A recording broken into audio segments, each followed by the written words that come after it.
internet, and welcome to episode 24 of the Unnamed Games podcast. It is episode 24, although there wasn't an episode 23 because it unfortunately failed miserably. It's my fault. I'd changed my setup and it basically didn't record anyone else's audio apart from mine, so all you had was me awkwardly laughing at nothing. So might have been amusing for a few minutes, but you wouldn't want to listen to it for long. Anyway, we're it's me, Craig, your host again for this week. So this week we've got quite a bit to talk about. There's a few bits happening, some stuff on some new features to the Xbox, also a new title coming to the Xbox that hasn't been around for a while, and some other exciting things that Ratley's very, very excited about. So I shall also introduce you to the crew, because again, I'm not here on my Todd. So we have a Mr. Ratley Ratster. How are you, my friend? Oh, I'm good, mate. How are you? Oh, I'm not bad, buddy. Not bad at all. And we have Mr. Phil, Mr. Speed Freak Phil. How you doing, mate? Simply spiffing. Oh, absolutely fantastic. Simply spiffing. Lovely, lovely, lovely. Unfortunately, we don't have Alan again. He wasn't here last week either, and I did explain last week. He's asked me just to let everybody know. Unfortunately, he did suffer with a heart attack a couple of weeks ago. He's fine. He's home. He's been into hospital. He's had a bit of an operation, but he's just taken a couple of weeks out just to kind of relax.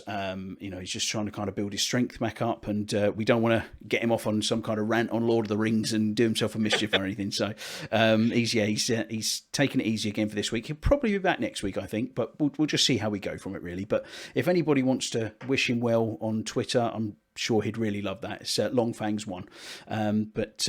Anyway, so let's crack on. So I want to start, as per usual, chatting with the boys and seeing what you've been up to. So let's go to Phil first. What have you been up to this week, my friend?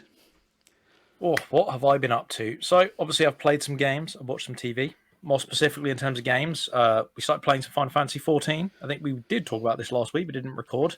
Craig has sort of briefly dipped into it and gave me the excitement and the excuse to get back in and just nudge that over the 2,000 hours that I've spent into it already. So that was good. Enjoyed doing that. Played some more Destiny 2, working through the new season of that, getting the unlocks, doing the weekly quests. And then I did talk about this last week, but my newer TV show that has me completely absorbed is on Netflix, and it's called Power. You basically follow Ghost and his drug industry and how he basically runs the best drugs in New York. You know, there's a lot of people get killed, a lot of people get cut up in there. There's a lot of ass and titties in it. It is a quality TV show. So just to confirm, I'm just going to fill everyone in for a second. Last week it was arse and boobies, but it wasn't even just boobies. It was boobies. Yeah, boobies. So Phil's the last episode became known as Phil's Lost Boobies, and now Phil's managed to upgrade it in that week from boobies to just tits. You know. Congratulations, Phil. You've gone fully on PG, mate. Like you walked the line slightly last week. This week it's fully non-PG. Well done, mate. It took you less than 5 minutes. Got to hand it to you. So, the way you do this so effortlessly, I'm in awe. You've heard the elevator pitch. That was the elevator pitch. You know, people get cut up. There's drugs are sold. The guy's called Ghost, and there's ass and titties. You know, who doesn't want to watch that now? Oh, I love it. Cracking stuff, mate. Cracking, wicked. Yeah, we've been doing a bit of Final Fantasy 14, haven't we? It's been a hard slog for me because that game is notoriously very, very slow, very, very dull to play for the first 30 or 40 or 50 levels, and it's everyone says you've got to get through this initial long and tedious grind to get the good stuff of the game. So again, on my mission to try games that I've never played before, I've just said to Phil, let's do it. I'm going to get stuck in, and he's been guiding me through. It's been tough. 20 million people pay an $8.99 subscription for that game every month. Yeah, there must be a reason. At the minute, I'm not seeing it, to be honest, but it must be there. So I'm going to keep going. I'm determined, absolutely determined. I have a question on that. It's just a random question, thing. So. Obviously, WoW was very famous for how many million it had at one point. It was one of the most popular MMO. Is Final Fantasy 14 past WoW's biggest success yet? Yeah, I believe it's tipped over as the biggest MMO now. Obviously, they've changed places. I mean, was WoW's record 18 million, and Final Fantasy's way past that? I don't know. I think WoW was always around about 12 to 14 million. Okay. So I'd have to look up the specifics to kind of find out, because obviously WoW's had a resurgence because they had a new DLC patch drop very recently. But yeah, I will look. I mean, it up I know and WoW doesn't fill do you anywhere near in. the numbers Final Fantasy does now, but I just wondered if historically, when WoW was the absolute dogs, when it was the one everyone wanted to play, I just wondered whether WoW was bigger than Final Fantasy is now, whether it's sort of switched about. I don't know. So I'd imagine I there's was just probably wondering. quite a bit to do with the pandemic, people being locked in. Yeah, Wanting to get stuck into something meaty and having loads of time on their hand to sit in front of the computer. They can't go anywhere. So that's probably done wonders for an MMO, I reckon. Yeah, I mean, also it's worth bearing in mind Final Fantasy is available on PlayStation 4, and it was available on PlayStation 3 as well. So it does have a wider kind of access base than WoW, which is purely PC. And actually, that's a good question. Is it 20 million players or 20 million subscribers? Because obviously you have the people like me. I've not paid a penny for it. I'm just playing the trial. I'd imagine it must be including the trial people. No, I think it was concurrent subscribers because I think the number of players will be much higher than that. Because, I mean, particularly in Japan, they have something like 20 data centers, and each of the data centers normally have like 5 different game worlds on it. And they're consistently full. Like they'll only have maybe three servers that you can create characters on. Wow. Like it's very Eastern market. That's that game, and that's where its big allure is. But it's done really well in the West too. But credit to Final Fantasy, like their achievement with this is mega. Like it's a hell of a thing, isn't it? But it's weird how like we never hear about it in the same way you heard about WoW. Do you know what I mean? Like the people who know. Yeah. But it hasn't reached that mainstream thing that WoW has. Where people talk about WoW, and WoW got mainstream coverage with different bits and pieces. So it'd be just a bit odd in that respect. But no disrespect to Final Fantasy. I've got a very close friend of mine, Zoe. She's a Final Fantasy 14 person. She's been playing it for years and absolutely loves it. So I know that's definitely a thing. I think Final Fantasy is a real Marmite situation, isn't it? Because you either love Final Fantasy or you really hate. I mean, I hate Final. Hate's the wrong word. I strongly dislike Final Fantasy. If I can get stuck in, I played Final Fantasy VII, the remake, and actually it was all right, but it was. For me, the game was held back by the way the stories are told and the weird characters, and I know it's a style. It just doesn't resonate with me. I'd go with you there as well. I think I've done a very similar thing. It's just never really resonated with me. I can appreciate that it's very, very good. And I know people who will tell you that Final Fantasy VII was like a life-changing experience for them. In much the same way I talk about Mass Effect, I've heard people talk about Final Fantasy VII. So when people talk about it like that, there's a caliber associated with it, and it's not for you in that situation. Yeah. Just for a rough information, I did just Google it quickly. According to the Google, WoW has 4.88 million current players. Final Fantasy apparently has 20 million players. Concurrent players. That's huge, isn't it? Yeah, I mean, how accurate that is, I don't know. I would have thought WoW would be higher than that with the patch. I mean, I think that 4.88 was from last year, which would have been potentially mid-pandemic. So I would imagine it's probably quite a lot higher than that now. But that's the thing. This game, again, like I say, the way I'm playing it, I've not paid a penny for it, and I could play that game all the way up to level 60, isn't it, Phil? Yes. Yeah. Which restricts a few of your features. Yeah, I mean, it's fairly minimal, the restrictions. It was you can't start a party and you can't join a guild type thing. But these guys jump on who subscribe and just invite me into their party, so it was fine. I guess that's the case. Yeah, so it's a really easy access point. And one thing I will say with it is I've tried it now with the controller, the Stadia controller. Chris, you like that? And how to use for it then? Yeah. And paperweight, it's been upgraded. Yeah, exactly. Yeah. Now it's down there sitting. It's now my PC controller. It's really good. But the way that they've optimized Final Fantasy and MMO to use a controller is really good. Actually, I mean, it's a bit complicated, which you got to hold about 7 different buttons down at once to do certain things. But that's always going to be the case with an MMO because there's so many different functions. But the way they've integrated it is really good. And actually, I was really starting to wane at one point, getting, I can't do any more of this, Phil. This is driving me nuts. Feels like try it with a controller. So I did. And it put a new lease of life into it. I found it more comfortable and less stressful. I was having points, instead of just sitting there going, 1, 2, 7, 4, 1, 7, 2. That's like how you're attacking. And I'm like, I'm not even looking at the screen. I'm just looking at the keyboard. So it just gave it a bit more of an action thing. But yeah, anyway. So yeah, no, thanks for that, Phil. So, Mr. Ratley, what's been going on in the world of the Ratster this week? To been doing some painting, some printing, that sort of stuff again. Because I've been touching it last week, but you guys don't know, my 3D printer is here, and I'm doing 3D printing stuff. Oh yeah. Printed a really cool Superman bust, which I'm currently painting up. It's very cool. If Craig wants to put some pictures of it up, show us the bust, Bradley. Show us the bust. So hold on, it won't come up well on this at the minute. It's really good lighting for it, but this is the tiniest little thing here. So this is him. I'll see if I can get him to focus. If he's going to focus, will he focus, or is he going to be? Probably not. No, he's not going to. That's all right. We'll take a picture. I'll put a picture up. Yeah, he's tiny. He's really cool, and he looks way better when he's not under like rubbish lights, like I'm recording under. So that I'll send you guys a photo of the failure of the Batman bust I printed earlier. It's quite amusing. Is he a bit of a Matt Damon? Oh, wait till you see it, mate. It's quite. I was like, yeah, okay. Yeah, I maybe need to monitor these things a little more carefully. I know what happened. I'll tell you when you see it, but it is like, ooh. So yeah, I've done a lot of painting. I say, chatting with people, played some Sea of Thieves again, did some more of that. Finished up they had an event on with the Order of Souls. Just finished that up. Got all the rewards from that. Really enjoying Sea of Thieves at the minute. Actually, got to say, like it's really good coming back to that game with like a slightly fresh perspective and not having been there for so long in any real way, and seeing all this new content. Well, it's not even new content, but just how much content there is now. Like me and Phil have been, other Phil, not this Phil, have been doing stuff like we've been, we're quite happily just murking megalodons all over the shop. And like when I played Sea of Thieves before going back on with him, a megalodon showed up, and I'd be like, well, I'm dead then. And now there's only one meg variant in the game I haven't beaten, so nice. That's really cool. So I guess been doing a bit of that.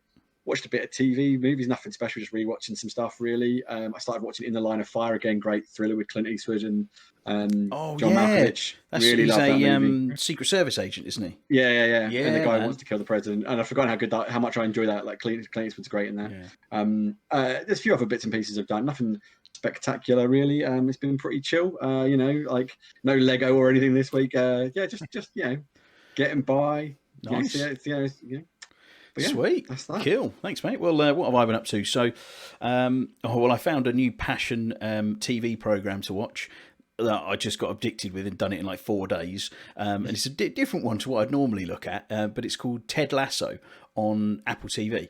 And it's basically a story of an American football coach gets hired into an English Premiership team, football team, to come and be the manager. Okay. And he knows literally nothing about football. Like, he lands a plane, they throw him in front of the press, and he's like, all I can see is my boys will give it 100% on all 4 quarters. And they're like, we play halves, mate. He's like, yeah, that's right, you all play that, don't you? Well, win or lose, we're going to do the best. Or draw, mate. Oh yeah, you guys tie, don't you? He's completely just like, who's the goalie? The guy with the Mickey Mouse gloves. It's just but it sounds kind of wacky. It's Jason Sudeikis. Yeah. So I mean, his performance in it is fantastic, and the characters are all brilliant. They interact so well together. They've all got really great story arcs. It's one of those things. It's funny, but it's also got some serious not serious undertones, but some quite sad undertones. But it's also really, it's just really, really nice to watch. You get a really good feeling watching it, and I was absolutely addicted to it. And I'm happy to say that it's been renewed for season 2 and season 3, because apparently season 1 was responsible for a 25% increase in subscribers to Apple TV Plus. That's how popular it's been. Nice. So and I've got to say, even if you're not a football fan, you can still appreciate how brilliant it is, because it's got real parody footballers in it as well. It's good. Yeah. So that was really good. Obviously, we've been playing a bit of Final Fantasy 14 that Phil's already touched on. I also downloaded, because it was cheap on the Xbox store, Dragon's Dogma, Dark Arisen. Oh yeah, I saw you playing that. Yeah, have you played that, Chris? No. I've someone mentioned it to me, and I can't remember who it was, and I was like, that sounds like it could be fun, but just never got round to it. Yeah. Now, I've always excellent. Yeah, Phil's a big fan of it, a massive fan of it. So I've always kind of looked at it. He's always said it's really good. And I thought, £6 or whatever it was, £6.40 or something. I thought, hell, I'll give it a punt and go for it. And it's a really, really interesting game. I mean, it's technically a remaster of a 360 game. So it is, or not even it's dated, but some of the mechanics and stuff in it are way beyond its time, definitely. And you kind of adventure through, like, with a very physical type combat, and you have these AI partners that you can basically call upon, and they are all created by other players in the world. Is that right, Phil? Other real players? Yeah. Yeah. Yeah, there's a few like pre-created ones, but that's only for the start of the game. The rest of it is just people's characters that you can hire. Yeah, it's really cool. good. But like, one of the first monsters I stumbled across was like a Cyclops, and you just run up to him and just jump on his leg, like climb up and just start stabbing him in the head with your sword. Or, if you've got like a bow and arrow, your sorcerer, the AI will just automatically throw fire onto your arrow, so you can start shooting and stuff. And it's Nice. It's really, really cool, and I definitely recommend anyone to give it a punt. Like I say, it's a 360 game, so it's not the best looking game in the world, but it's by no means unplayable into some older games. It's just awful to look at. It's nowhere near that bad.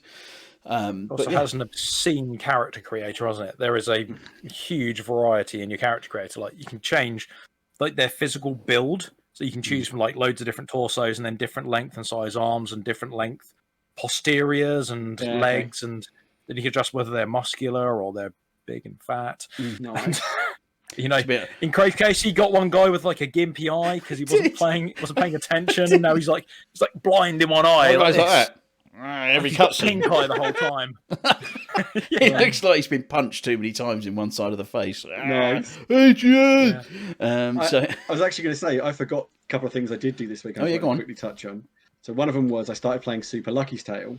I'd never touched that before. So I thought, actually, do you know why I started? Bizarrely, it was like, I checked my Microsoft Rewards thing, like we were talking about, it might have been last week, we were talking about Microsoft Rewards. So I need to earn an achievement in an Xbox Game Pass game to get, it was a bonus set for like 5,000 points, something silly. So I was like, what is it? And I was like, right, okay, so what Game Pass games are going to have, probably kind of have easy achievements? Like, Super Lucky's Tale will be one. I've never played it. I bet you I can rack up a few achievements quickly. So I downloaded it, and I gave it a play, and I was really enjoying it. And I've kind of stopped playing it for what we'll come on to in a minute. Yeah, before you segue, the other thing I've done was, and I just want to touch on this real briefly, is the Division 2 closed out its year's content for year 2. And I'm going to have a tiny rant here. Massive really dropped the ball on this. There's actually a stream live from my friend Luke. He was streaming it when we completed it. And I'm behind the times on this. It's been out for a week or so. And I've been avoiding spoilers. And I don't want to drop spoilers in, but they put a pretty prominent figure into the manhunt to end the season. It was like, this is going to be a big deal. And we got a very lackluster mission reskin and basically nothing of any value at the end of it. And you're like, wow, just as you've got the narrative for this story on track, you derail it so utterly spectacularly like this. What the actual Phil were you thinking doing that? It's like unbelievable, man. You can just hear at the end of this stream when we kill the target, me, Phil, and there's a guy I play called Chet, and we're all there. And Chet doesn't even care about the story. He's not a story guy. He's just like, and the Division story isn't, I'm not going to claim it's like War and Peace or anything. It's pretty basic, but it was enjoyable. It was a bit schlocky, but it was enjoyable. And they just like literally get to the end of this and you're like, that is the least satisfying conclusion you could have come up with, probably. Well done. And then, yeah. I mean, there's a point where just before in the mission, we were like, oh, so what's going on? And then like it just ended. We were just like, oh, really? Mate. It's funny you say that, because Destiny 2's just obviously dropped a new season a couple of weeks ago. And me, Phil, and our friend Lee just went through the new exotic mission that they put in. And it is some of the best content that has ever been put into a Destiny game. Yeah, I've heard that. It was excellent. So good. Like, it was a so really creepy. Really interesting environment, really interesting puzzles to try and work out how you get to certain areas, really cool bosses, good replayability to go back and get extra story lore and stuff like that. Every time you go back, you guaranteed another drop of the same gun with different roles and things. And it was, I mean, we came out of that just going, wow, that was amazing. I think also it was literally, wow, that was amazing. Should we do it again? Yeah. And good content does that for you, right? Like, and what's really sad about this is we've had 4 manhunts throughout this, right? Because you guys have played Warlords. I don't want to drop spoilers just in case no one's finished it. But a big reveal happens at the end of Warlords of New York, if you can remember, when you kill Aaron Cleaner, which is a spoiler. But yeah, there's a big reveal of something. It's like, oh, whoa, that's quite serious, right? And so the whole year's been leading up to that confrontation. But we've had these 4 main key story points come in. And the last one was really spectacular, where the BTSU, who are the sort of specialization of the Black Tusk, who are the faction that invade DC after you complete the map on normal difficulty. You face him, but during the lead up to his manhunt, these hunters had been appearing in like random encounters. When you fought each of the 4 mini bosses, a hunter would appear. Now, if you know Division lore, hunters are these like super bastard guys who can disrupt your skills, are super tanky, are ridiculously powerful in terms of damage. They're a really thing, and usually when you kill them, you get a special reward like a mask. Cool they mask, first appeared in the Survival DLC, and they were the scariest thing ever in Survival. And to this day, one of my proudest Division moments was killing. This was before I could record it as well, or I couldn't record a clip that long. I killed 9 in one session. I showed up at an extraction. There were 8 there. I killed all 8 of them and killed mine. That was quite an impressive feat. Like 8 at once in Survival in the Division was like bonkers to even try and take it on. But so this hunter's been sort of stalking the targets you've been trying to fight. So you're like, oh, okay. So the hunters are after the BTSU as well. And then like in the middle of this mission, they spring a surprise twist, and then the guy's working with the hunter, and they send the hunter, and you're like, oh, this has got really interesting. And then it introduces another character. Oh, what's going on here? And then like literally, like the end of this manhunt was the literal exact opposite of like, yeah, there's basically just this tiny little drip of story in there, and you just chew through a really meh reskin of a mission. It's like, how can you go from such a great piece of content where you've really thought about expanding your world and your story, and then just get to this next bit and go, meh? Yeah. What a shame. It's such a shame. I'll tell you, you know where they got the idea of that from, don't you? Go on. Hunt the truth in Halo 5. Yeah. Let's flesh something out beautifully and then just yeah. Well, so massive, if you're listening, if you do this with the new Star Wars game, I'm going to look up your address online and send Ratley over. Double whammy. It's like Star Wars and the Division. How very dare you? What are you doing, Cabby? I'll just stand outside their offices ranting at them. Yeah. Holding up one of those little picket fence signs, like you're not going home until you fix the story. He's blocking them in the building, roughly. Oh, brilliant stuff. Cool. Yeah. So, one other thing I did want to very briefly mention. I won't go into it in a lot of detail because I'm too early on to give a proper opinion on it. But I picked up the Avengers game because so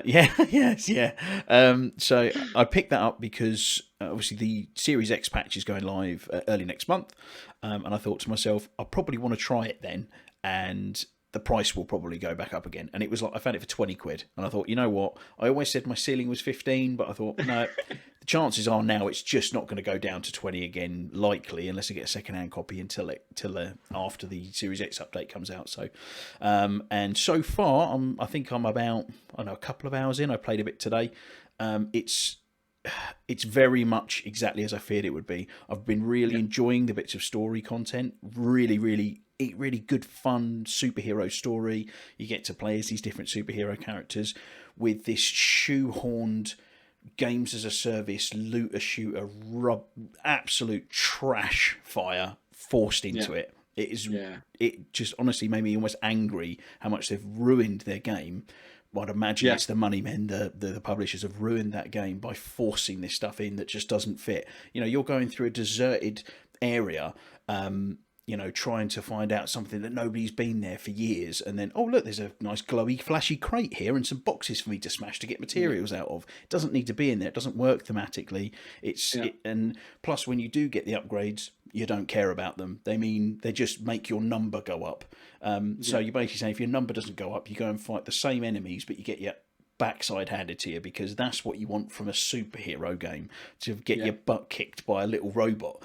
That's, it's the complete. It's always the difficulty with superhero games, isn't it? Because like if you're playing as a superhero, you should be OP as all hell, right? And you should be able to take down people. And it's so difficult to get a balance right, because if you're too OP, the game's just not fun. Yeah. Well, it's fun for 5 minutes, and it gets really boring because there's no challenge to it. So the difficulty is like getting that balance correct. And I think there's very few superhero games that have balanced it well. And I think that's a real testament to things like Spider-Man on the PS4. Whilst again, I don't really care about Spider-Man, there is no way you can deny how good that game is, given everybody gives it a glowing review. Batman Arkham games, they did that very clever thing of making like I remember Arkham Asylum, that first one being like you being so heavily outnumbered, and if you try and fight them as powerful as Batman is, he will just get murdered. But if you're clever and use it, Batman one-on-one is insanely powerful and can just take down these these goons like nobody. They're just done. So I think that's the real trick. And like you say with Avengers, go that just off the top of your head, you just go, well, this this stat leveling that you get from Destiny, the Division, etc. It's an unnatural fit in that whole concept, because you need to be uber powerful. I mean, once you get to stat point, I'm sure it feels great and you can run around and just bang everything out, you know. But up until that point, it's just going to be frustrating and a bit dull, I would have thought, you know. And from all accounts, everything you said is exactly what I've heard from everybody. Yeah. I mean, I've got it to play. It's you know, the guy Game Show, we've got it. He actually won a copy, and I've had zero interest in loading that game up because, like, literally everyone says it's a dumpster fire past the story. You know. Well, I'm enjoying the story bit so far, and I'm going to keep playing through with it. It is, one thing I will say, it is a beautiful looking game. It is stunning, even without the Series X patch on it. It is stunning. Apart from they fixed the stutters and the glitches, because it was really, really buggy at launch? I know that. I don't know if that was just on the old the Xbox Ones, or if that is Series X. No, just the code in general, mate. The code. I've not seen any of that yet. There's been a couple of weird glitches where a camera, for some reason, has dropped really low behind my character for a bit of a mission. So it's like I was basically looking at the bottom of his legs as he's running along. And one quite amusing one is like a really tense scene with Captain America telling these guys to go and like save the day. And as he's doing that, his forehead is sticking out of his helmet. He's still like these two lumps. If you haven't seen it, I think that's the scene with where there was a DLC skin for Captain America that was a pre-launched reward, right? And it messed up his whole face, so all his lips were like all really messed up. So when he talked, it looked so weird. It was like, wow, way to undercut your dramatic moment with like, this really horrific face deformation. But anyway, I'll play a bit more of it, and I'll be able to give a bit more of a decent overview. You know, again, going through I'm trying everything out. I'm going to give things a go and see how we go with it. But so anyway, cool, good stuff. Right, now time, I would say, to move on to the news. So there's been a bit going on, because, you know, we've had a few sort of quieter weeks going on, but there's a fair few bits to talk about and some bits that we got excited about. So the first thing is Microsoft have unveiled some new technology. So we've been wondering what the backwards compatibility team have been up to, and it turns out they've been up to the FPS Boost Mode, which is a really, really impressive piece of technology.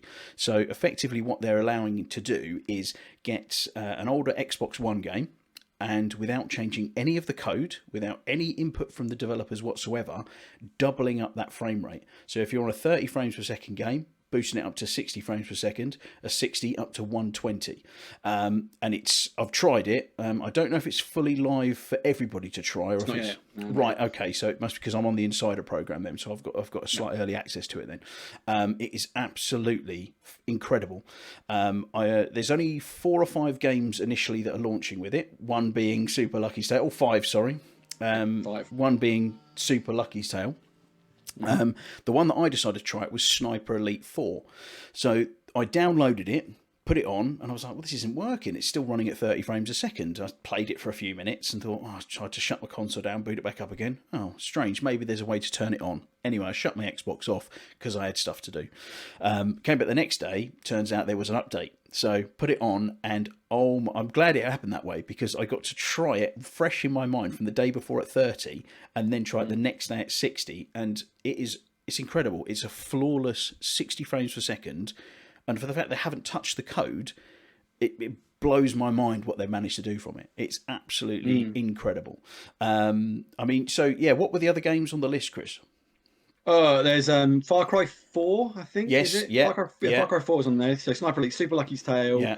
Oh, there's an older one as well. I can't remember what it is. I've gone completely off the top of my head now. I couldn't remember either. But there's I think the big hitters are those ones there. I could be wrong. Super Lucky's Tale, which is the 60 and the 120, depending on which system you're running. Sniper Elite, which is 60 FPS, and then Far Cry, which again 60 FPS, which is, I mean, it's crazy. It's absolutely crazy. You know, blowing in my mind watching videos of it. I'm just like, so no one did anything to this. It just now does 60 frames a second. Yeah. You know, it's really hard to find good words to say about how impressive that is as a piece of tech. And the fact of the matter that we're going to get more and more like regular updates, like we used to get. You know, do you remember when we used to get all these backwards compatible? It'd be like, you know, today there's another 10 backwards compatible games. Here's another 10. Here's 10 more. Here's another 15 more. And what they said was even more impressive about it is this tech is they did a graphic enhancements on the Xbox One X probably about 2 or 3 years ago. They started using the One X's power to give a new look to older titles. So if you put Gears 3 onto an Xbox One X or a Series X or a Series S, it uses all the raw horsepower of the GPU and all the newer technology to make the game look smoother and prettier. And it works really, really well. Like Gears 3 looks great running at upscale to 4K on a decent TV. It really does look fantastic. If you can then couple that with, because they will be doing it to 360 titles and OG Xbox titles, they've said. So if you can couple that with and get that running at 60 FPS, I mean, don't get me wrong, I still want a Phoenix collection. I still want these remasters because they would look incredible. Yeah. But you're almost like saying, not only are we giving you the ability to keep playing your games, we're giving you the ability to play them better. And I could be wrong, but I distinctly remember them saying that it's a setting you can turn off. So if you want to experience it in 30 FPS as it came, that's coming later down the line. Yeah, it's coming down the line. You can still do that. Which is in of itself is awesome that so you're giving the people the option to enhance their game they love if they like to, and if not, you give them the option to experience it as they remember it. And it's like this is a feature done right. Yeah, and I'd like to see Sony doing more of this as well. It's not a dig at them, but they've got the horsepower to do it. Come on, take care of your customers as well. But I mean, it's a staggering piece of technology. Credit to the Microsoft engineers on this. This is seeing Super Lucky's Tale running at 120 FPS. It's like, come on, it's like what? Yeah. That's going to be awesome. And, they fed in all the auto HDR stuff as well, didn't they? Yes. Right at the launch of that as well. That was the kind of almost first iteration of this FPS boost. It was like, let's add HDR. Because remember, Mass Effect was one of the first kind of HDR plus games, the games that they sort of filtered it back into because it was never originally designed in that. So I'm looking forward to that. I'm quite surprised in what you said about Gears 3 though, because I tried to play through Gears 2 and Gears 3 on based on I'd played Gears 4 and I thought, I fancy going back to players, and I found the experience was horrendous. It was just honestly, it was ruining the game for me. I just turned it off. I didn't want to scar my precious memories of those games because they are beloved games to me. But they just, it wasn't. I had nothing but good things. Nothing but good things to say about that. Genuinely, my experience with that was like, wow, look at this. It's so incredible. Look at it. I think it's difficult going back to those games off the back of playing Gears 5, then go back to them in terms of the controls have been so much more refined and that's because I've been playing Ultimate Edition as well, which is obviously a graphically enhanced version of Gears 1, but under the hood of that, it's just Gears 1. And me and my friend Kev were commenting as we were playing it, this game is great, but there are some mechanical flaws in this game that just were not obvious until you now see it in retrospect. I mean, it was for its time, it was properly groundbreaking. Gears was. Let's not beat around the bush. And it was an incredible game, and I love it still to this day. And I'm still having a lot of fun playing it. But there are just certain things where you're just like, oh, this just feels So compared to a more modern Gears title. Question for Phil. Okay. If you could have a game that gets the FPS boost next, what would it be? What would be your first one from an old game? So it's not a Series X enhancement or anything. It's one of the older games. What would you have as your next FPS boost? Or does it even interest you? Are you that bothered? I mean, you might not be. To be honest, actually, I'd like them to actually back compat Armored Core, the game series. Okay. None of the Armored Core games are available as back compat. So I have Armored Core 5 digitally on an Xbox 360 that I will never see again or play. It was right before I got an Xbox One. I was like, oh, it's on offer for £15. I hadn't played it, so I bought it because I loved Armored Core 4. So I bought 5. I played maybe 10 minutes of it, and then I got a new Xbox, and I'm never going to see that game again. You not got a 360 still then, Phil? Somewhere, yeah. It's in a loft somewhere. You know. Fire that bad boy up. Stored for posterity. So I'd like them to do that first. A game that I would like them to double the frame rate on. To be honest, actually, it's interesting I say that. Probably Dragon's Dogma, now that it's come back round again, because on the Xbox, even though it's got the 4K enhancement, you're only getting 30 frames on the Xbox One version of it. I've got the game on that, and I've got the game on PC as well. And on PC, it runs at 60, and it is a game changer because that is, particularly later on in the game, the action does really ramp up. The number of enemies on the screen ramp up. The enemies get much, much bigger. Yeah. The last thing you want is 30 frames of lag when you're hanging off a furry griffin trying to set it on fire, up in the air. Set it on fire, please, lad, I'm going to die otherwise. It sounds like something you just do on a normal Wednesday afternoon, isn't it? Hanging off a 30-foot griffin trying to set his fur on fire. So the land, it's how I roll. What about you, Ratley? What would you have? Well, it's got to be Aliens Colonial Marines, hasn't it? Wait for FPS Boost or for them to just remake the whole game and try again? I couldn't resist it. Sorry, I couldn't resist it. It's a really good question because, like, again, it's that thing of like, I think that some of the games I'd want them to put 60 FPS on, I think they need a more pressing. They need a more like overhaul, like like for example, Gears. But I think, if I put you on the spot, haven't I? Well, I should have expected the question coming because you asked it to Phil, and I was like, I'll just wait. Yeah, I'll see what Phil says.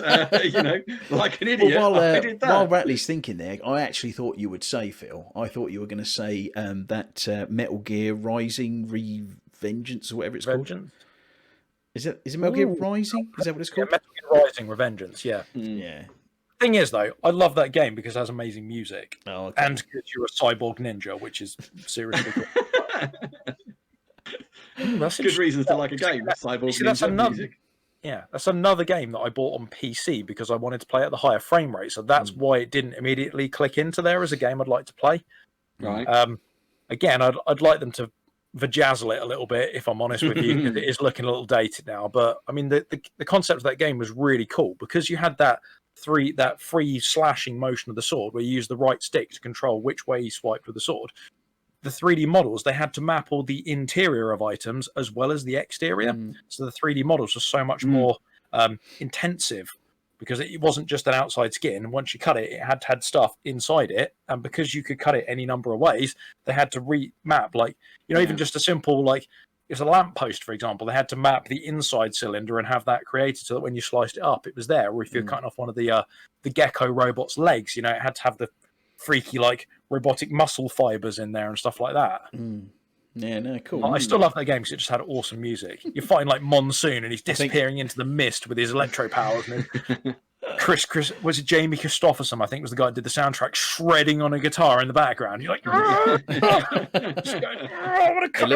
I reckon Chris has got one now. But I think I was having a think. I think I've been doing past recently because of the ability to do it now. Been replaying the Division 1 on the PC with much higher frame rates, much better graphics. Now, I'm never going to get a graphics patch on the Xbox, but just the frame rates, the difference that made on frame rates on the Division 2, if I had to go back to play the Division 1 with my buddies on the Xbox at a higher frame rate would be great. It does like make a difference. And I think shooting games really benefit from it, and the Division's got a lot of shooting in it. I think that would definitely benefit. I quite like that as well. I mean, like I say, it's been a revelation on the PC, because PC can run it like basically maxed out. Like one of the things I was telling the guys today, I was like, oh my god, I was in a snowstorm, and because I can adjust on the PC, I can adjust the amount of particles in the snowstorm. It was like, holy crap, there's a lot of snow in this compared to what I'm used to, like all these snowflakes flying around, and it looked absolutely bonkers. And I was like, that is a transformative, but the 60 FPS is the thing I noticed the most. Like being at a higher frame rate, it is transformative to a game. Hugely. Anything with a gun is very, very transformative. It's not so big a deal, I think, on a more traditional quest heavy RPG, like really hardcore RPG, not like necessarily combat based RPG. But similar kind of vein. Have you both played Assassin's Creed Valhalla? I played it, but not much of it. To be fair, Craig's done a lot more than me, hasn't he? Yeah, so that's obviously running at 60 frames and very nice, particularly when you synchronize at the viewpoints. It does the panning camera. So what about if they just went back and turned up Origins and Odyssey to 60 frames? That was one I actually thought about was Assassin's Creed 2, because I loved Assassin's Creed 2. Like, I'm not the biggest Assassin's Creed fan. We've talked about this. But Assassin's Creed 2, wow, what a game, right? That was such a good story, such a good everything. I'd quite happily play Assassin's Creed 2 again on 60 FPS. I'd go back and do that.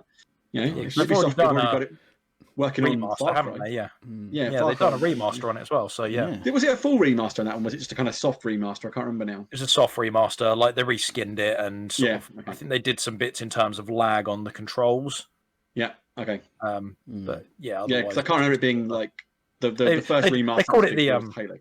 So they called it like an HD collection. XDO collection, wasn't it? XDO collection. Yeah. Because I remember the first remaster that was a big deal was the one that I remember. It was Halo. When they first did CE as the thing, and we talked about this before, where you could constantly switch backwards and forwards between the graphics. Like that was the first big remaster. That kind of, I think, kick-started this modern wave of remasters. But it really was like, it was that thing of like, I remember someone in the pre-release and the press saying, you get to play it like you remember it being, not how it actually is. And I was like, you know what, that's a really fair way to look at it. Once you've played the game on the CE remaster, and you go in and you go, oh yeah, this looks amazing. Then you go back to its graphics. It never looked this bad. No way did it ever look this bad. And then you go back and like you have got an OG Xbox and you fire up, you're like, it really did look that bad. But I remember it being amazing. It's the music as well, isn't it? When they're going like, and then you turn it back like, yeah. But I also remember the like I always said, like the introduction of the flood in Halo CE is one of my favorite gaming moments, like possibly ever. It's probably my top 5. It's just such a well directed scene and put together. And I remember playing that on the CE version. I was like, I've got to relive my youth. Clicked like into the old version and went, nope. Immediately went back to the remaster. Like, it just isn't as good as I remember. It's like, but at the time I remember being terrified of the flood. It was like, and I've been actually thinking about it as we playing like just like some stuff recently. Like, it's amazing how games used to be able to sell me on something, like make me scared or make my adrenaline rush with such poor graphics. And I was watching a Digital Foundry video on the Splinter Cell. They released it today if you haven't seen it. And I was thinking, like something, it was a bit of a meme, things gamers say whenever they get a new console, right, or a new computer is, look at the graphics, how realistic are these? They're never going to get much better than this. They're so good. And then the next generation of console comes on and just slaps you around the face, right? And you're like, look at that. And like the first time I saw Gears of War in a 360, it was jaw-dropping. I'd never seen anything like that. And then, you look at it now, like Gears 1 compared to like Gears 5, and you're like, there's a bit of a gulf here, isn't there? Did somebody make that in a weekend? What's going on? Yeah. And it's exactly that. And you go back to, even further, like go back to the game we talked about before, Dizzy Egg. Like, if you go back to Dizzy on the Spectrum, like you would jump through something which was different color, and the egg would become that color. Yeah. But I didn't care. The graphics were irrelevant. And Alan always makes this point: graphics don't make the game. The game makes the game. Exactly. So yeah, but it's amazing, isn't it, Alan? But yeah, I don't play at 60 FPS all day long on some of these older titles. Definitely. Yeah. I'm just amazed by it. Genuinely amazed by it. It's crazy stuff. Absolutely crazy. But yeah. So moving on. There's something else has been happening. So speaking of Dizzy, he falls off things. Somebody else falls off stuff, don't they, Phil? Do they? Maybe. Sometimes. Yes, I assume you'd like me to steer into my topic of conversation. Yes, please, mate. That was the most tenuous link ever. It was a little tenuous. So yes, Fall Guys is coming to Xbox this summer. That's the exact title of the article I read. Yeah. So yeah, that's what I was going to talk about. So Fall Guys originally released on PlayStation and PC, and I believe it was February 2020 that game was originally released. And it came on, was it PlayStation Plus at the time? And it was a massive success. I mean, to be fair to them, it did really well, actually. It was a very, very popular game. I thought the concept was brilliant because I mean, it was genius. Like, you started off, and when there's like 50 of you there, and you're all there, and you're running down, you're trying to get over the obstacles. If somebody knocks you off, it's like, okay, it's a bit of fun. Let's get fun. By the time you get to the last round, it's like 5 of you left. If somebody knocks you off, you want to murder them. Literally, you go from like, I'm gonna kill you if you knock me off. Oh my God, I've lost. And it's just that switch that turns in you when you get to that point when you think you might be able to win it. that was a genius bit of design in that game. So I guess I'm excited to see it coming to Xbox. They've said, I mean, they added in a season pass, they added in new skins. They've said more exciting new skins, more features and improvements coming to the game. Little Master Chief running around, maybe. But is it too little, too late? I mean, it's been a year since it came out, and it's not. And the player base has very much dropped off a cliff now. Yeah. A bit like Among Us again, really popular, and then bottomed out straight. So, is this going to revive the game? The thing is, sorry, go on, Radley. No, you go. Okay. So the thing is, though, right? Yeah, is it too little, too late? I mean, there was obviously a craze of it on the PC and on the PlayStation. Having said that, though, the Xboxes and the Switch are by no means small markets. There's still millions of people out there who potentially haven't had the chance to play this game. And it could be that resurgence because there's a lot of streamers out there who stream on Xbox, or not, maybe not so much Nintendo, because Nintendo don't like streamers, do they? But yeah, but another story for another time. Yeah, exactly. Yeah, but so there could be this whole resurgence of it coming back. I mean, I don't know. Are they doing crossplay with it as well? Maybe. If crossplay came in again, you could see a resurgence that way. I mean, I'm excited to give it a go because I've never tried it. Yeah. I never did. I never had PlayStation Plus. I have a PlayStation. Did have PlayStation Plus because I don't see the point in paying for 2 online services. There's only so much time I can play. I did play it briefly on the PlayStation Plus subscription just because I happened to be subbed up at the time. I was playing something else with one of my friends online who only had a PlayStation. Yeah. So, I've got my Xbox to play with you guys. I've got my PlayStation to catch up with some friends from uni. So they serve different purposes. So I end up paying for both. Yeah. But normally with the PlayStation, I play it for a month, and I cancel it, and then I play it for another month, 6 months later, and then I cancel it. Is usually how that works. Whereas the Xbox is just a constant outgoing because I'm using it, almost every night. Yeah. Well, your thoughts, Chris? Oh, I'm much like you, Craig. I haven't played it. I'm excited to give it a go. I mean, I'm hoping that it's going to be a Game Pass title. I mean, it hasn't been confirmed or anything, but I'd be very surprised if it wasn't a Game Pass title. I'm hoping, like I say, I'm hoping it is. I think it would be a really good fit for a Game Pass title as well. If you want to get people playing it, chuck it on Game Pass. You're going to make money off it, if it's no price to entry. I think the Switch move is really good as well. That's a huge market. I think that's a market which the game will fit really nicely with. Like that, be able to play that wherever you are, whatever you're doing. I mean, it would be. I think you'll probably see people meeting up to play Switch in parks and stuff. If we're still pandemic to be allowed out in the summer, we'll see. What that means for. But I think I think it's exciting news. I do think it's been too long, and I wonder if I think I put it in the chat is does this kind of exclusivity deal hurt smaller games? Whilst it never would have had, I think crossplay, like you said, Craig, it needs to get crossplay. If not, when it launches soon thereafter, you got to imagine that's the way to keep that community strong. I think crossplay is going to feature more and more into the titles, that are going to succeed long term moving forward.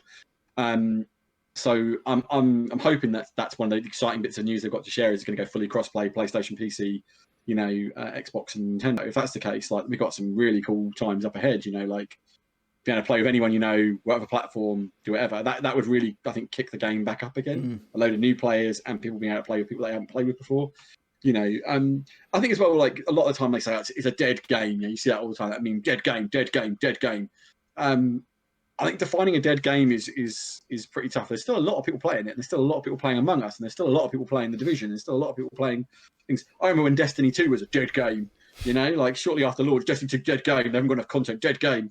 And look at Destiny 2 now, right? Destiny 2 is laughing at all these dead game people. It's just banging out this content, and it's gone from strength to strength because again, as I said before on the podcast, they've handled that post-launch content exquisitely. That Bungie have done everything they need to do right with that post. I mean, not everything, let's be honest, but the majority of it just flawlessly. They've been really good in terms of writing. We know certain people that would very much disagree with what you're saying there. But I think it's a fair point. Yeah. Something will come in the post to you. Yeah.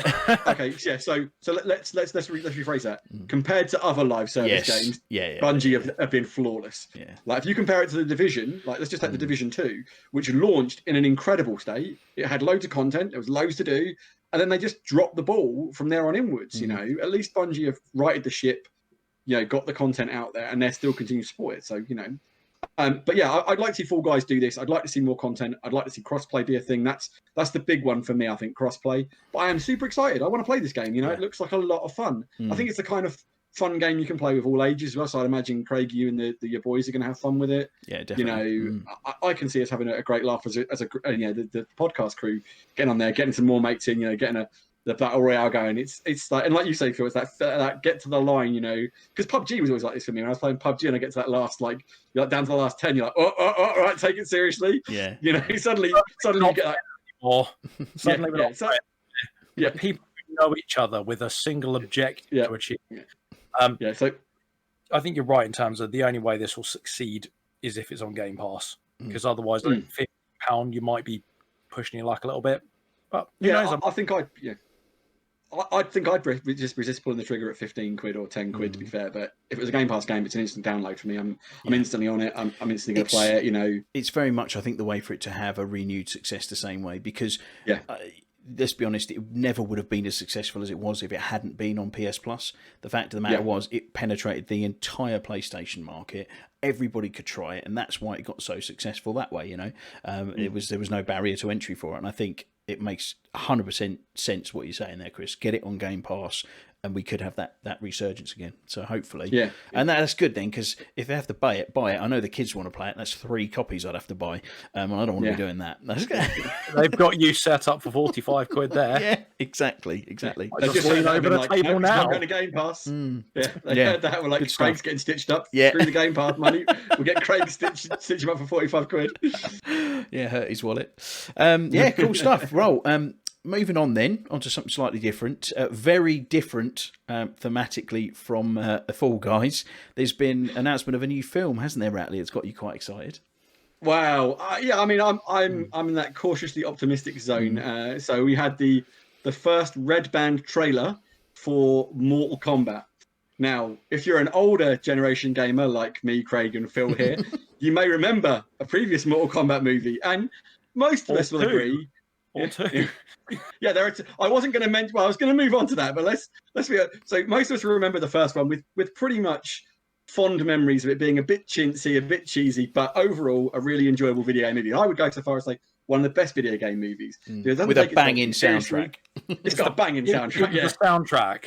Oh, yeah. Mortal Kombat. I think the whole thing is pretty solid, other than it can't quite deliver on all the video game-ish stuff because the special effects weren't there. Well, Goro was really cool in it. You know, you've got a 4-armed Goro, massive puppet made by the guys who did, I can't remember their name now, Alec Gillis and Tom Woodruff, they did it, which is really awesome. And, you know, it was a super exciting movie. The second one is literally one of the worst films, if not the worst film I've ever seen. It's just awful. Like there is a YouTube video which is the worst line in cinema history, and it is a line from Mortal Kombat Annihilation. The special effects in it just fell off a cliff. I might have told the story on the podcast before. I went to the cinema to see it, being so pumped after having seen the first one. Sat in the cinema, and there's a moment where Raiden reveals who's been recast because they couldn't get Christopher Lambert back because he knew how bad it was.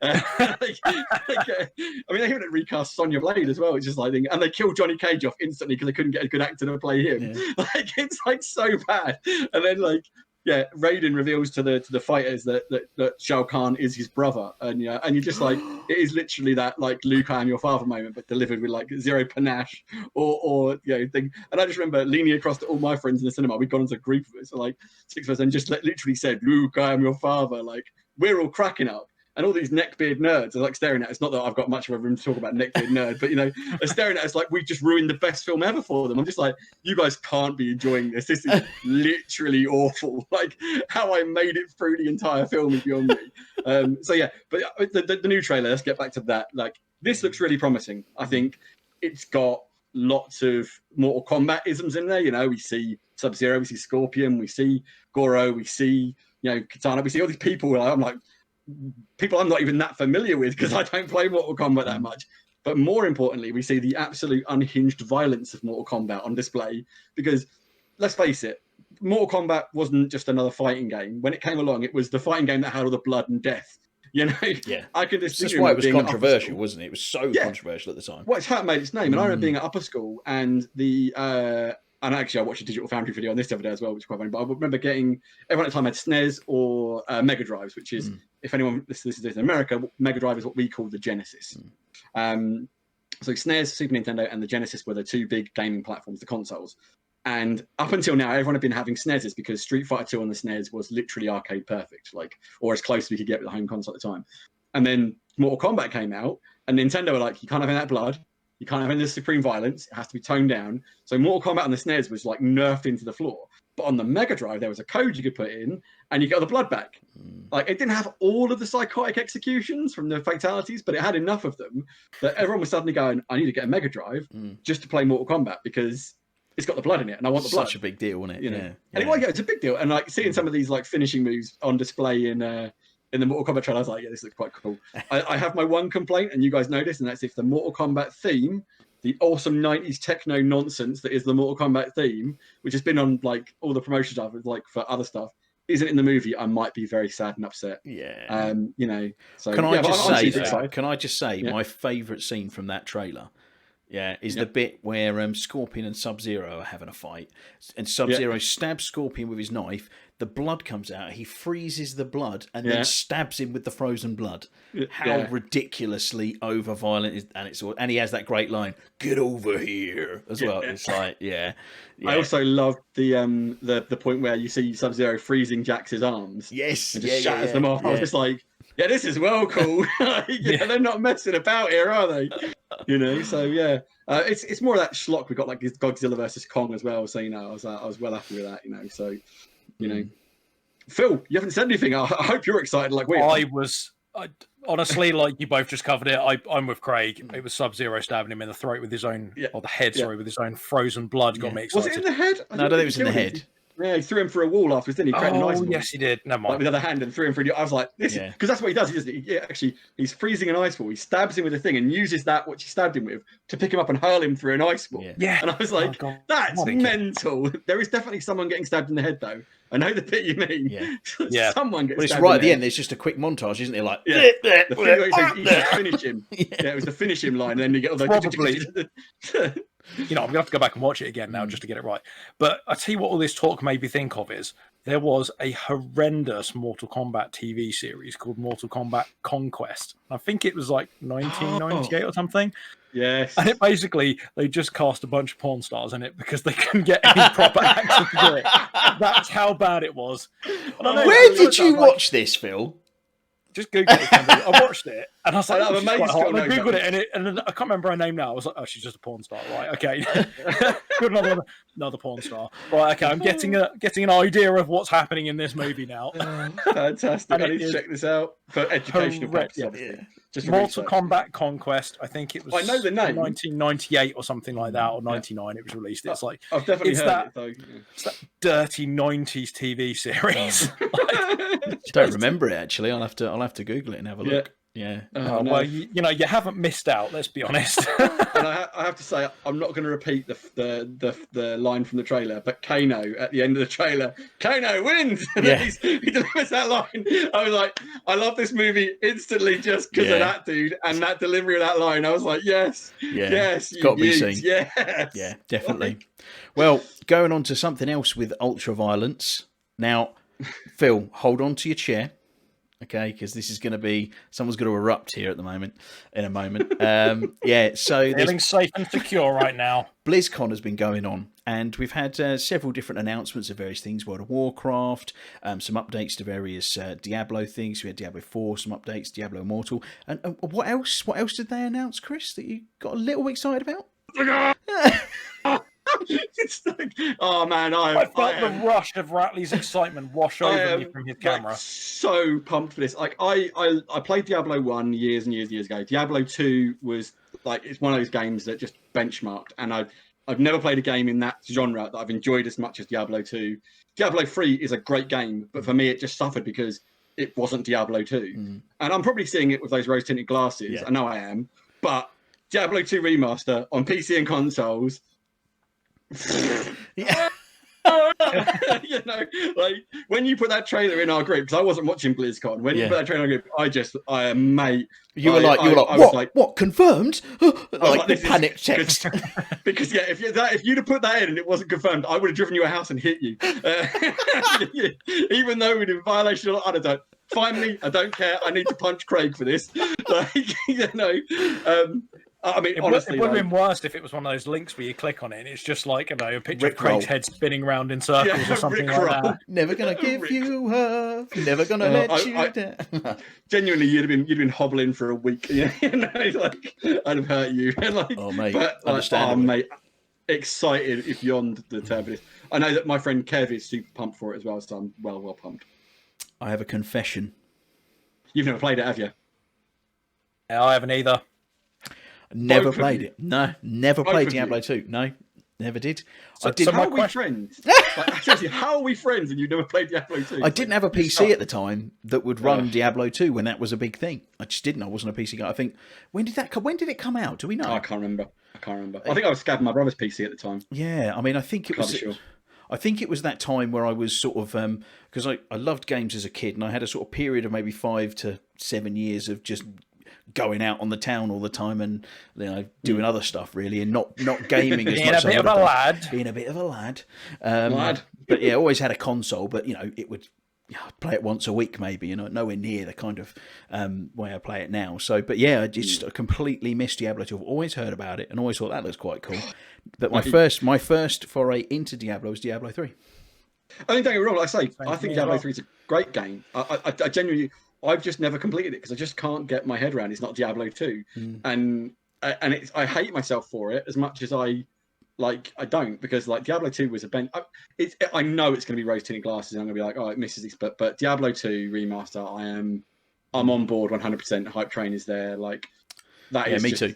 That made my day to see that like yesterday. I mean, like that's an announcement I've been waiting for. Like, yeah, like so happy. Like, and it's finally Blizzard. Like, but let's hope it's like proper remaster and not like one of these half-assed things that they've done in the past. Like with was it World of Warcraft 3? They did. Was it Warcraft 3 they did 3 recently? And it was like, and it was just awful, wasn't it? Warcraft 3, Phil, was that one? You must know. Sorry. There was one of them though. They basically released it, and everyone went, "What the hell have you done here?" You've managed to mess that up well and truly. So I'm hoping it's proper. It looks great, and if it's just Diablo 2, but with like better graphics and like higher frame rates, and just sign me up. I think this will be probably one of those examples. You know how we said, like, particularly with Halo CE, like you go back and you play the remastered Halo CE and you're like, yes, this is great. And then you put it back and you're like, it looks that bad? Yeah. And then you go back and like, I think that might be the experience you have. Like, because it's jazzed up enough, you'll go back and you'll love it because you're like, this is the game I remember. And it's just because they've modernized it to the point that it feels natural. Yeah, you're probably right on that, Phil. I think that's probably a really accurate take of where I'm going to be with it. I'll probably just be rolling through it, loving every minute of it, and like being like, oh yeah, totally remember this game and like love it. I'm super excited for great stuff. Diablo. Cool, great stuff. So go on, sorry, Phil. Yeah. Speaking of BlizzCon, while we're talking about that, obviously we got the trailer for the Rogue class for Diablo 4. I'm quite excited about that. It's looking good. It does look really cool, actually. Diablo 4 just looks great, period, I think. I'm really excited for Diablo 4. I think I've heard it's not coming out this year, is it? I think I'd heard that. Yeah. I don't even think it has a release date yet. Yeah. Which is a shame. I just want it to be good. Take your time with it. We've covered this on the podcast before. Like, spend some time with it, get it right, do the right thing by it, make the game as good as it can be. Don't rush it out. Totally. I think I'm hoping that after all the nonsense we had recently, which we won't go back into, that we're going to see this change in development where we'll see games sort of held back if they need to be held back, and people won't want to rush it out because they're seeing how badly it is really starting to hurt them to keep pushing them out. That's my hope anyway. It's now impacting them financially, like that's the time it changes, when the finances are impacted, definitely. Well, I think when the value of your company drops because your share price drops by 50%. What we need in a big way, I think, for development. One thing, I'm going to sound like a right thing, but we need sports gamers to stop buying FIFA and Madden as well. Because those games are responsible for churn like this in the industry. I would even say Call of Duty is a bit like it, but at least Call of Duty adds each year. There's at least something new in each game. It's very rare that there's an entirely. Well, I've never seen just a reskin of a game. Whereas like Madden and FIFA were just reskins. They change the menu a little bit and then put the up-to-date teams in, and maybe one feature, and that's it, isn't it? For FIFA this year was literally just we've just updated the roster. It's like, and these sports gamers have got to stop buying these games. I mean, and I'm not saying I've never bought a game like legacy game because I'll just buy it instantly. Of course, I've pre-ordered games, I've got it wrong. But when they've got such a proven track record of doing this, we need to stop doing this because it is definitely hurting that game and lots of other games. So we shall see. I mean, let's hope that things improve as we move forward and developers do start slowing down. Like because I put in the group that Square Enix experience title, People Can Fly, the Outsiders. I mean, the fact they've Outriders, is it? Outriders, yeah, sorry. The fact they've slowed that down and they're taking it and they're going to put a proper demo out for it. Yeah, I'm really liking the way they're handling this. I'm hyped. I am hyped for this. Yeah, really this liking game. This. Yeah, this game. The fact that it's a complete package experience. It is not a live service game, and it's on the same kind of course as a Division and a Destiny and all that kind of stuff, where you're going through levels, you're getting gear, you're getting guns, you're leveling your character up and all that kind of stuff. But the best part of it is, well, the best few things, once you complete the sort of what sounds like quite a meaty campaign, it then has a full sort of end game set up with like 15 like properly crafted areas, with like a final area that you can go to with all the world tiers put in, and the absolute best part is that you're going to be able to completely swap and change all your perks around on your guns and gear, not really limited in the way that you would be with an online service game, where they're so worried about balancing everything so that nobody has an unfair advantage, just so you can just be ridiculously OP. I was watching on one of the trailers, they were showing a guy with a gun that shoots frost bullets, and he goes, what makes it better? Let's get this gun, break it down and slap the lightning perk on it so it freezes them, then blast them with lightning. I'm like, yes! Like... Yeah. And they were saying, if you find a gun you love, like one of the things that's most infuriating about RPGs and leveling up is you find a gun you love and then you have to abandon it because it just gets out leveled, right? You can just re-level the gun in this and reclass it. So if you get a gun you like and it's a common item, you can make it an epic item or a legendary item by the end of it, apparently. So I was like, now you're talking my language. I'm loving where this is going. But it's like they're almost putting fun above grind. Yeah, you know what? And above monetary gain. Yeah. No microtransactions, like they're saying we'll sell you the game and that's the game. Like it's got I also love the fact that they were what was it I was gonna say like they were just, the way they broke down everything was just, I was just like, I think the demo being not tied to a pre-order, you get the demo regardless. That's next Thursday as well. Like the demo will be downloadable. I'm super excited for this. So definitely can't wait. Let's hope it's not solid gaming just with that alone. I have to make sure I get the pass done before that comes out. Well, I haven't got any Division season pass to go. I'm good. Thursday comes along, I'm on. I'm Outriders is going to be. I'm going to be straight onto that. Nice, really psyched. Great stuff. Cool. Anyway, moving on. Yeah, right. So, but there's been a lot to talk about there, and I think had some great points from everybody. But it is that time of the week. We get round to the quiz. So. We'll just do a little bit of a talk about last week, because I don't really want to just not talk about it, because because I don't want to not talk about it. Last week we lost the episode.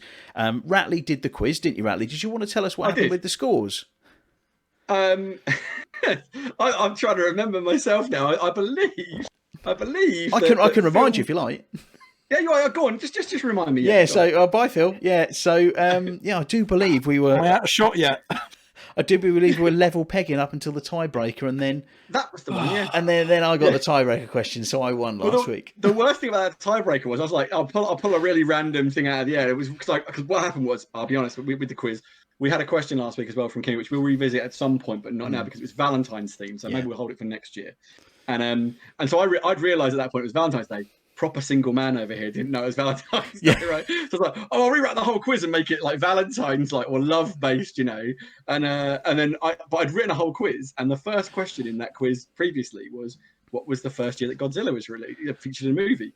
And Craig nearly got it to within a year, and I was like, that is mental. It's 1 year off, and I can believe it. Yeah, 1 year off, and I was like, that is crazy. Because you need to know it's 1955, and Craig gets 1954. So there you go. Yeah. Oh no, other way around. I was 55. Was it? 54. Sorry, yeah. 54. Yeah, sorry. Yeah, you're right. That was it. Crazy. So. I could believe it. I was like, oh, and the worst part is, I guessed 1956 the other side because I thought it was later. Yeah. If you'd gone the other side, you'd been golden, wouldn't you? Great stuff. Cool. Well, we're back to normal. I will say, though, however, this point will not count towards your yearly win, because Alan isn't here and it's not fair. Okay, and he's not because he's not here because he doesn't want to be here. He's resting up, and we want him to be better. So this is just for bragging rights. So you're saying it's okay for me to lose again, yeah? Absolutely fine, mate. I mean, if that's something you decide you want to do this time, I know it doesn't happen very. No, this would be sod's law. This would be the one you win, mate. So.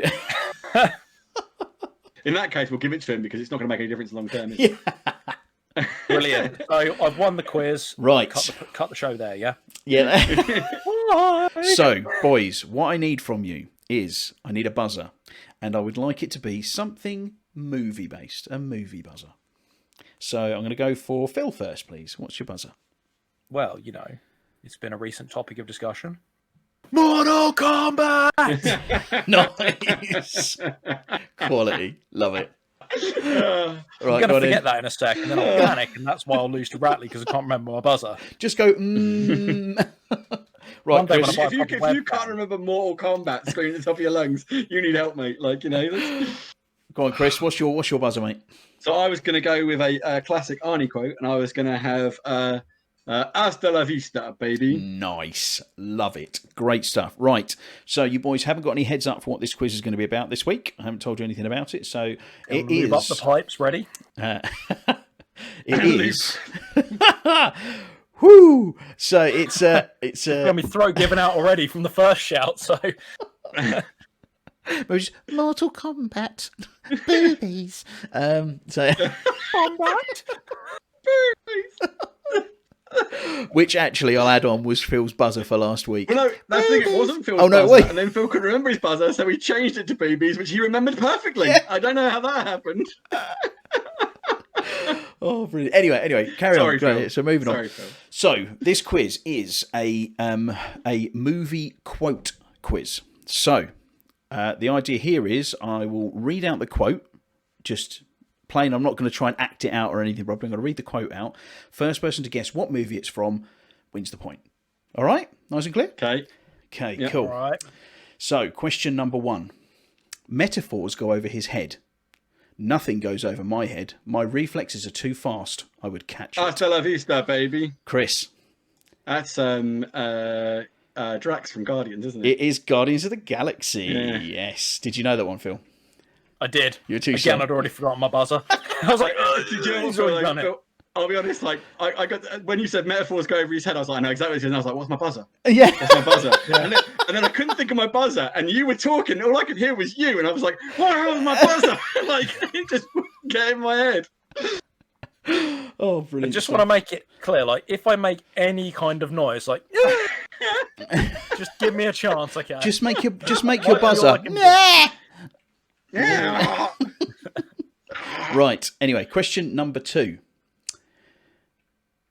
Before we get started, does anybody want to get out? Hasta la vista, baby. Ratley.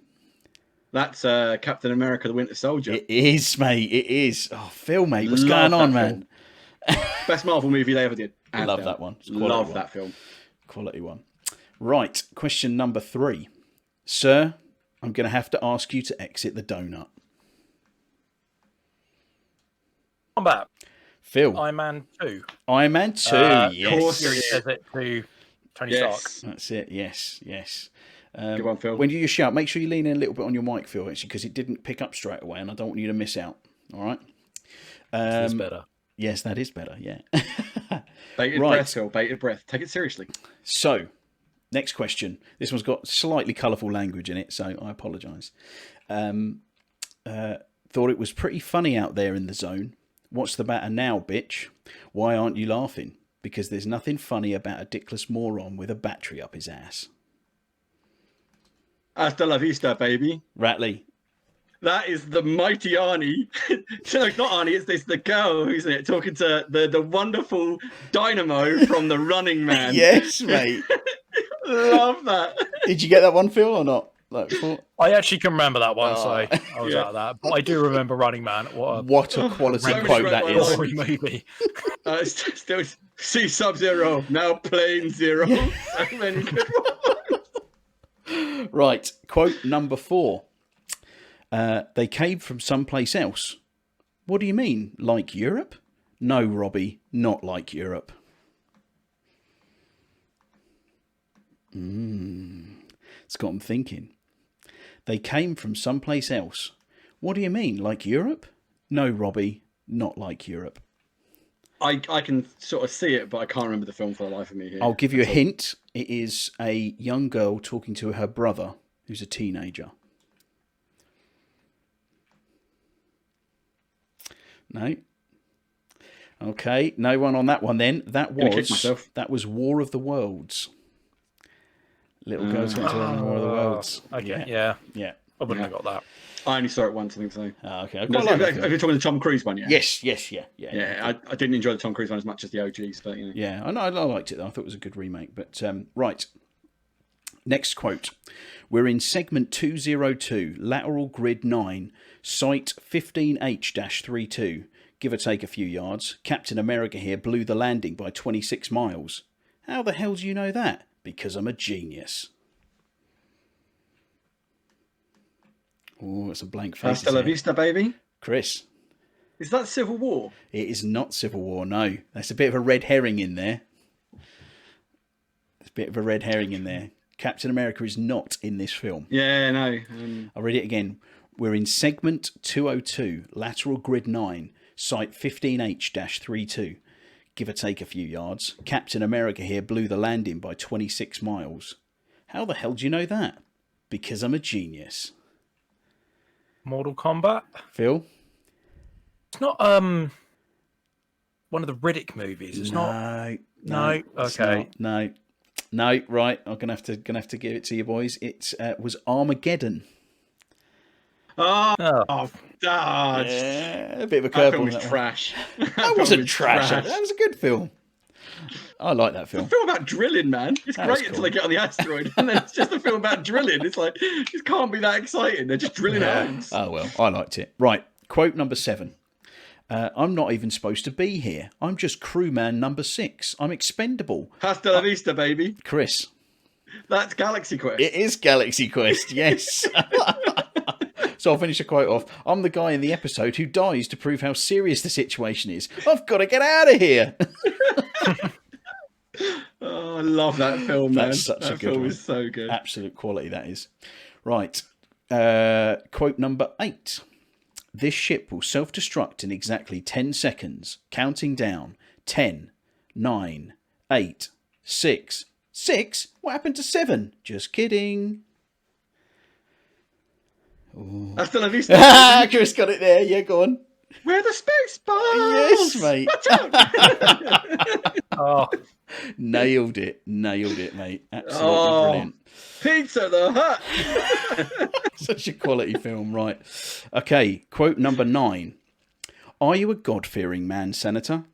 It's such a strange phrase. I always thought of a God as a teacher, as a bringer of light, wisdom and understanding. You see, I think what you really are afraid of is me and Mortal my Kombat. kind. Phil. that is the first X-Men movie. It is, It's Magneto yes. speaking to the president he Yes, abducts, of course turns it him is. into a mutant. That's it. Fantastic, mate. Nice one. Yeah. Good job, Quality Phil. line, that. Are you a God-fearing man, Senator? Quality Such a is- good actor. Oh, I love, Such yeah. a good actor. So well delivered. Like, Yeah. Good cast in that film. So good. in fact. Absolutely, yeah. Right, and number 10 we have. Good morning, and in case I don't see you, good afternoon, good evening, and good Hasta la night. vista, baby. Chris. That's the Truman Show. It is the Truman Show, yes. Have you seen that one, Phil, or not? Have you seen Truman Show? Yeah, Yeah. many years ago. It was like a single watch through, and then I didn't watch it again. I Quality. sometimes find Jim Carrey's comedy is so tongue-in-cheek, it turns me off a little bit. But that's the thing with that film. That was kind of almost like his kind of transition over to being this deeper actor, because it had the comedy elements, but it had the deep, serious side to it as well. And I love that There's some film. proper heartbreak in that movie. Very good film. Very good film. Cool. Right. And so number 11, which was originally the tiebreaker, but we're just going to do it anyway. Okay. So, phrase number 11. Someone once said, don't try to be a great man. Just be a man and let history make its own judgment. That's rhetorical nonsense. Who said that? You did, about 10 years from now. Oh, Chris has got it. Oh, it's on the tip of his tongue.